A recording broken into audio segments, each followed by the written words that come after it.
The hidden winch mount install is complete. Here's the finished product. Excuse the rain, but I think it turned out pretty good. It's about as inconspicuous as you can have, in terms of winch.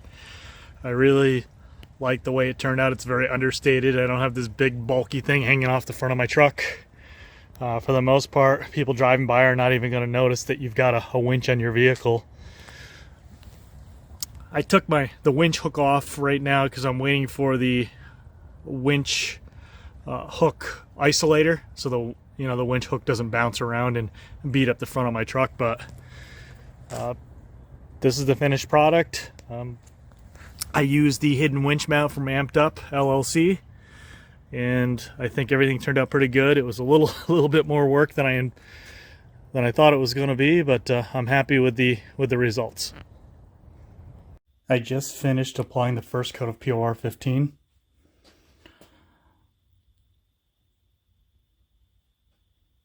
This stuff goes on really smooth. A pro tip is try to get the little pint size containers of it. I usually buy them in like a 6-pack, because once you open this stuff, it really doesn't stay good for very long. So you got to use it in a little bit.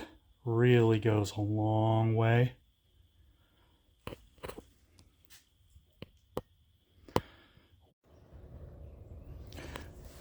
Good morning. I just finished installing my hidden winch mount from Amped Up. The process went pretty well. Just to show everybody kind of what it looks like and how it goes together. You can see the winch is currently in the tray. It comes as like a 3-piece mount. So you got one piece here that bolts to where your factory crash bar went. And then on the other side, the same thing. And then you've got the tray that bolts the two halves together. It's really stout, very sturdy. The installation was pretty easy. There really wasn't much difficult about it. However, when installing the winch, I did run into a couple issues that I wanted to share with everybody. One of the issues I ran into was this solenoid box that goes to the winch. Trying to find an appropriate place to mount that for the hidden winch setup. I found a product from Tandem Off-Road. It's just a bracket, and what it does is it relocates the horns. So where the horn holes were, where the horn bolt holes were, you bolt this bracket. It's universal. You can mount most solenoids to it, and then you're just gonna move your horns over.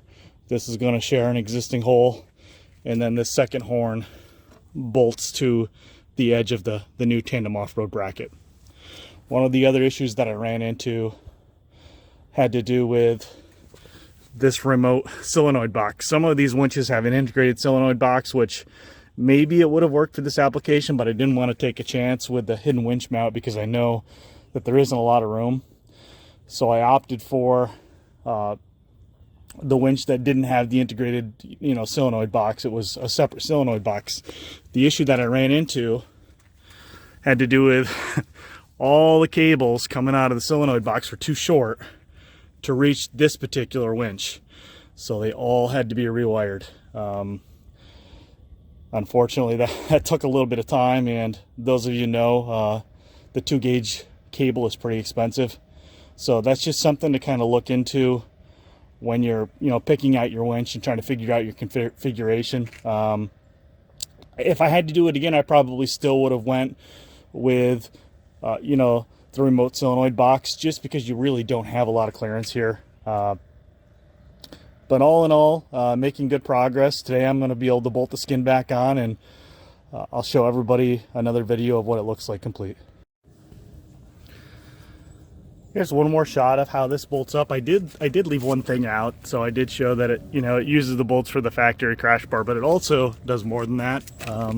You go over here, this large bolt right here goes all the way through the bracket. It's massive, and I don't know if you can see, but you'll be able to see down in there that it goes right straight through the frame. So I did want to point that out to everybody, that there's quite a bit more to the structural integrity here. It's not just the mounts where it's not just the bolts or the crash bar, where there's this massive bolt that goes all the way through the frame that goes through the hidden winch mount.